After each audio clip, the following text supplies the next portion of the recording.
Hi guys! Welcome to our YouTube channel, Tech Check.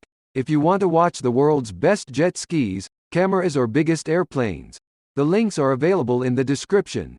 Please visit our channel for more daily top 5 videos. Thank you. Today we picked the best snowmobiles. The snowmobiles are ranked and get better and better, so stay until the end.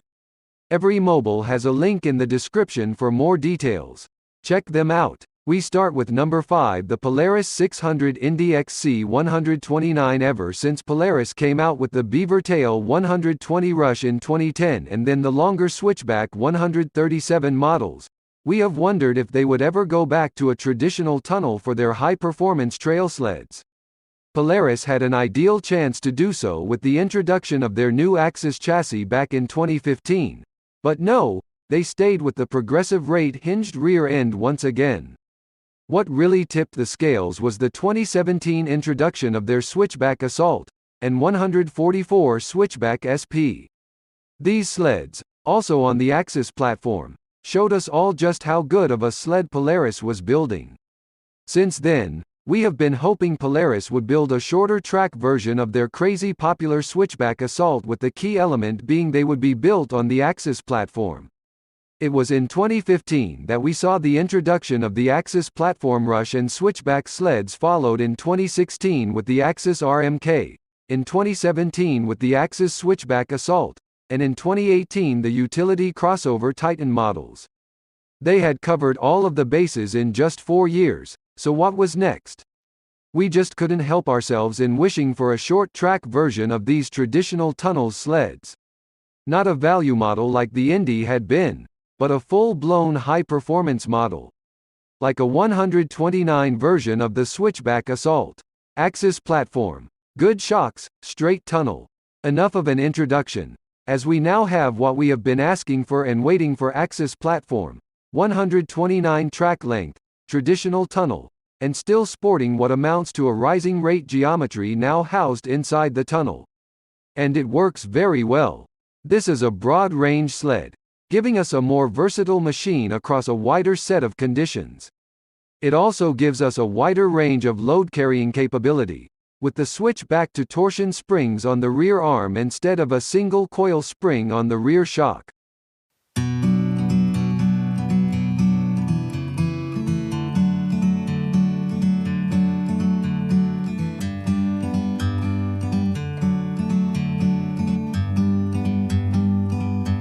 Like a bird on a tree.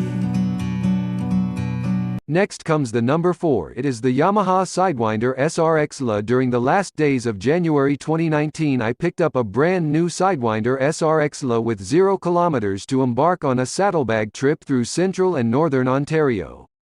I added a tall windshield and saddlebags and hit the trail, logging 1,906 kilometers or 1,183 miles over 5 days of riding. During those 5 days I experienced almost every type of trail condition imaginable on many different types of trails. From hour upon hour in tight twisty trails in central Ontario to the wide sweeping trails in the north with some Muskoka Lake riding mixed in. Trail conditions ranged from rock hard to fresh loose snow, and from freshly groomed to totally whooped and beat up. Temperatures ranged from -25°C to +5°C over the 5 days. On the final day I rode through freezing rain, which transitioned to a full-on downpour for the last 10 kilometers or 6 miles. It was an awesome trip that provided the perfect range of trail types and conditions to see what the new SRX was capable of. Current owners, potential buyers, and those even remotely interested in the SRX have to understand what the intended purpose of the SRX is: to be the first across the lake. Top speed is the priority, as well as stability at high speeds both on the lake and on flat, groomed trails. When Yamaha introduced the SRX LA package and explained the differences versus the LTX LA, it made total sense to me, and to be honest, I was a little excited. For quite some time I have believed that some of the OEMs were starting to go too far with long travel suspensions and deeper lug tracks for trail sleds, specifically the increased ride height of some of the front suspensions currently offered. It seemed the focus was only on bump performance, straight-line traction, and ability to lift the skis at will, while the sled's ability to adequately handle the turns and corners that connected each straight section of trail was an afterthought.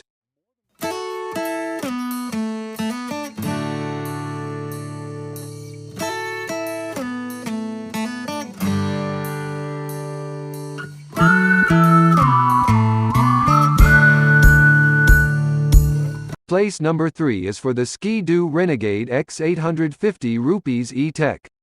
This season, thanks to the collaboration of our partner Les Motonijs Garo, I was able to test the Ski-Doo 2021 Renegade X 850 rupees E-TEC.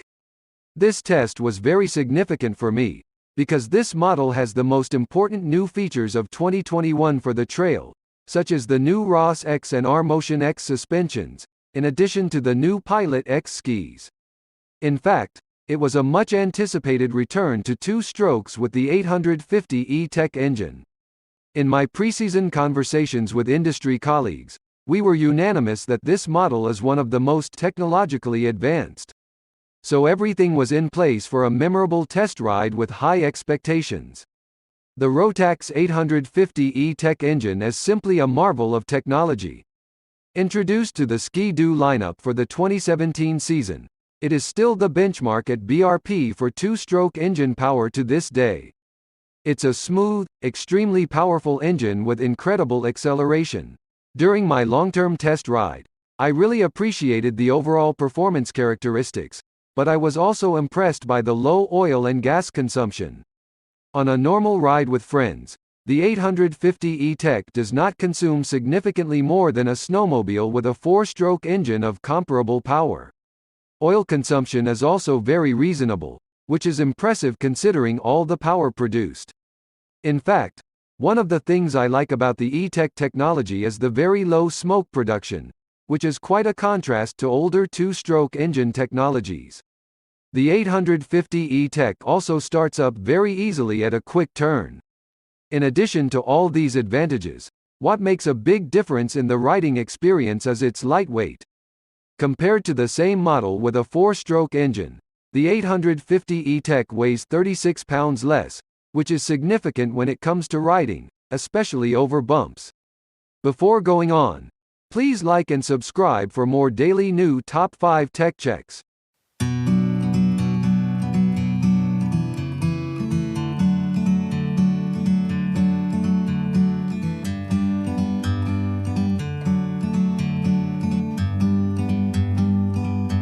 Like a bird on a tree.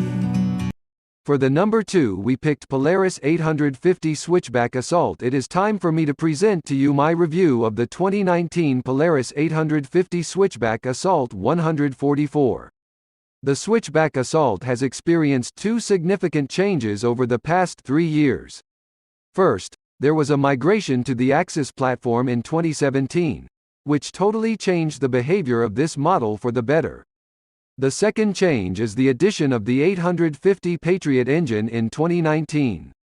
Although the 800 Clean Fire engine is still offered with the Switchback and it offers superb performance, the 850 Patriot engine has allowed me to appreciate this snowmobile even more throughout the season. My expectations were high enough toward the 850 Patriot this year. Even more for this model than the one I so enjoyed in 2017. Of course, there were the expectations toward the power and behavior of the engine in the context of winter in Quebec, but also on some aspects for which the 800 Clean Fire engine had left me hungry for more. I am speaking here of the fumes, smoke, and fuel consumption. On the performance side, the 850 Patriot engine did not disappoint me. Indeed, it never seems to lack power when driving on the trail or off the trail. When you press the accelerator, the engine always responds promptly, and for the entire range of power. The starts are stupendous, and accelerations out of bends are always as pleasant. On this snowmobile, the starts, electric starter, always happened without hesitation. However, the time to warm up the engine is particularly long, as it is with all the two-stroke snowmobiles that I have tried over the years. It is clear that the manufacturer encourages us to give the engine time to warm up before we start our ride, but I wonder. In the beginning, I patiently waited until the temperature rose to 25°C and for the warning signals to turn off before departing. Subsequently, my dealer told me that at +20°C, the engine was hot enough to be used normally.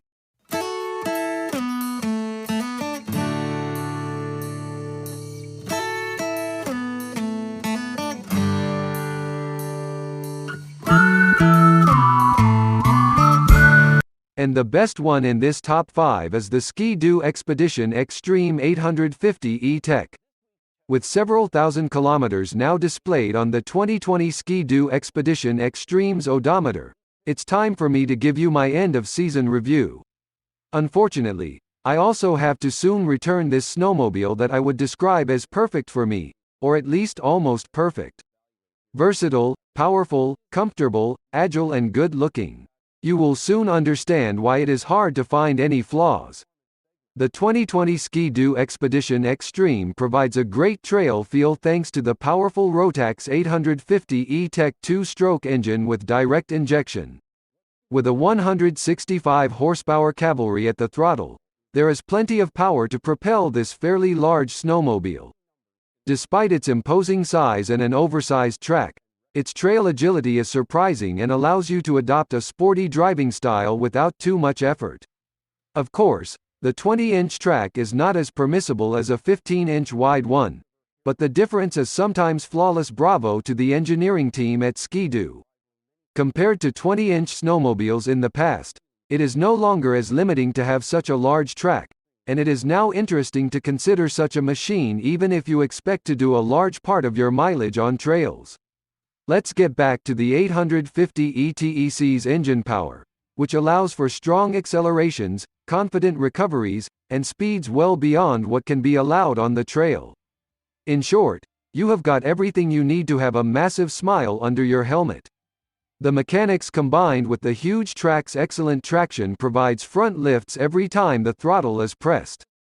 In the beginning, you have to be careful when exiting a curve, but you quickly learn to manage, and you will surprise yourself having fun doing it all the time. At least, that is my extreme way of driving this snowmobile. You feel in full control even when you do long wheelies. Look in the description for the link of every single snowmobile and for more interesting details. Thanks for watching. Hope you liked our video today.